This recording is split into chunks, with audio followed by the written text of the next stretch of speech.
Before I proceed further, let me tell an interesting anecdote about how the name Gnutella came. Apparently, the people who were coding up Gnutella used to love eating Nutella, which is basically a chocolate spread, and they were also fond of GNU, which is a free operating system. So they combined both of them to come up with Gnutella.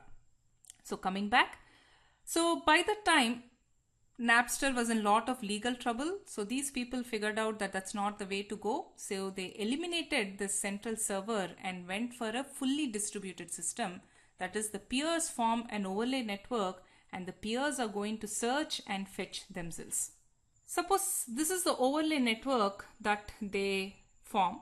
How do you think search can be performed over this overlay network? Simple, just flood the overlay. Basically, if this guy wants some song A, it'll basically say I want A, and these guys will in turn flood like this. This guy will forward it. So everywhere it'll go, somewhere that song is going to be found, and this guy will say, okay, fine, I have A, take it. Anyways, let's see this in a little bit more detail. So if the overlay network is there, you could do search as we talked about, but how does one join such an overlay network? What are your thoughts?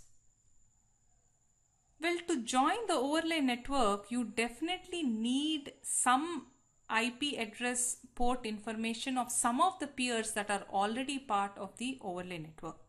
A new peer P needs to find some other peers to connect to, and this can be achieved via a bootstrap node. Basically, there is some server out there which will tell you what are the IP addresses port information of existing Gnutella nodes. It's not telling who has what files. It's just telling who is part of the particular network. So that does not have as many legal implications.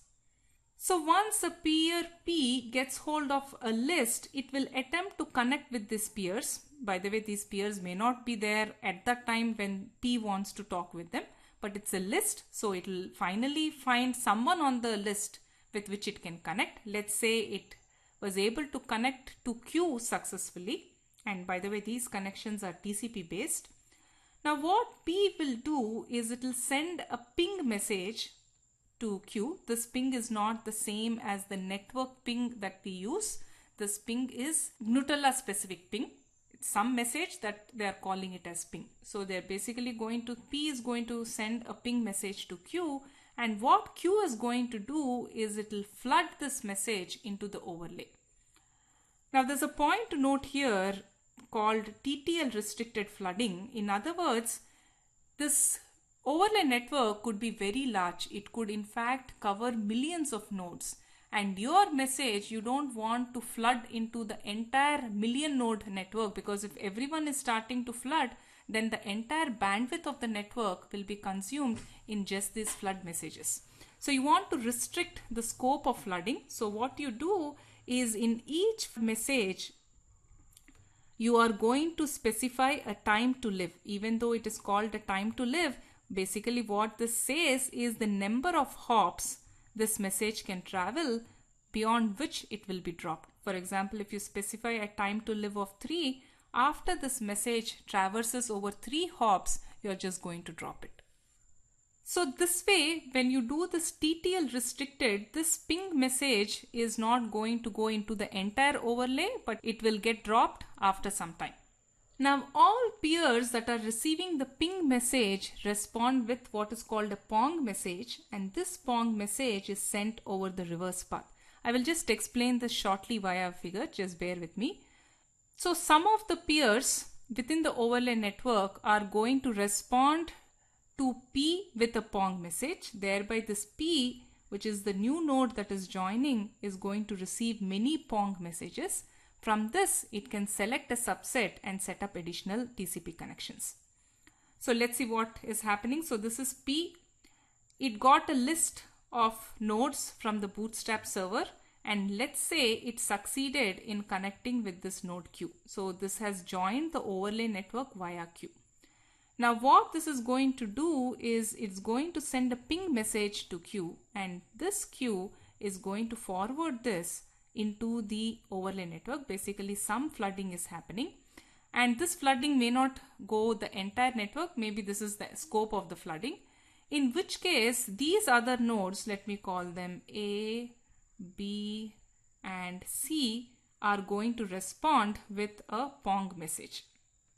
By the way, this can also respond, and these Pong messages will take the reverse path. For example, from Q, A got the ping message in this direction, so A is going to send back the Pong message in this direction. So this is how Pong comes, this is how ping went. By the way, this pinging happens periodically so that the neighbor list is fresh, because some of these nodes may disappear after some time, and you need to be connected with enough number of nodes so that there is some robustness in the overlay network. So you keep doing this ping so as to keep your neighborhood list fresh in spite of this network churn, that is nodes coming and going. Now, based on whatever we have covered so far, do you think there is a need to publish specifically within this particular system? Well, there is no need to publish because search will figure out where the file is. So you don't have to explicitly tell it. In fact, explicitly telling will cause more traffic in the overlay network. So as I mentioned, searching happens on query flooding. This query flooding is very similar to this ping pong message flooding. So query messages are flooded in the overlay network, much like ping messages over the existing TCP connections. Much like ping messages, these query messages are also TTL restricted. That is, they are not flooded into the entire overlay network. What is the advantage of this? That's right, it will reduce the amount of traffic in the overlay. But there is a fundamental disadvantage as well. What is that? The search may not be successful. In other words, you may have a file that is very far away, and because you are flooding in this particular fashion, after a few hops, your query message will be dropped. It may not ever reach that particular host that has the file. So this may not result in successful searches. But that is the trade-off that is involved in Gnutella. So the same thing is mentioned here. The flooding is TTL restricted. This goes by the name limited scope flooding. And not just this, all messages that a node receives are only forwarded once. You don't want to keep on forwarding what all messages received, because there are multiple paths in which the same message may come. You don't want to keep on forwarding all messages that you get, because this will also increase the traffic in the overlay. So once you find a hit, which is the query hit, much like the Pong message gets sent back on the reverse path, this query hit is going to be sent back on the reverse path. Now, what information do you think this query hit should carry? So whichever node has that particular file has to inform the searcher that I have the file, this is my IP address and port information. So this information, it needs to pass it back in the query hit so that the searcher can establish a direct TCP connection to this particular node that has a file to get that file. One other thing that is sent is also the speed of the internet connection of the node that has the file. In other words, if the node that has a file is connected via a modem that only provides 50 kbps versus connected to a very high speed 1 Mbps link, if this information is conveyed to the searcher can make a better judge of who to connect to. So as part of this query flooding and query hit replies, you will get a list of responders, that is the people who have the file, and the searcher can choose the best query hit responder based on the speed information that is conveyed, and it can directly download the file. By the way, this direct is important. It is not again going to go over multiple hops via these intermediate nodes like the ping and the query hit and Pong messages did. This happens directly. And this file download is based on the HTTP protocol, because HTTP is a widely used standard. So the implementers of Gnutella just reused HTTP. So this figure makes it all clear. So we have this node A that is interested in some file, thereby it is sending out a query. This query is being received by this node, and this node is flooding it. So it has sent it out here, and this node is also flooding it further, so it has sent it out further. Now suppose this node, let me call it B, has that particular file, thereby it is going to send back a query hit in this reverse path. So the query hit is going to come back to A in this reverse path. Now A, as part of this query hit message will include the IP address of B as well as the port on which B is hearing. In which case what it does is it is going to, well, this figure is taken from Wikipedia. This is wrong. It is directly going to transfer the file by establishing a TCP connection to B and using HTTP to get that particular file. So that's more or less what is with respect to Gnutella.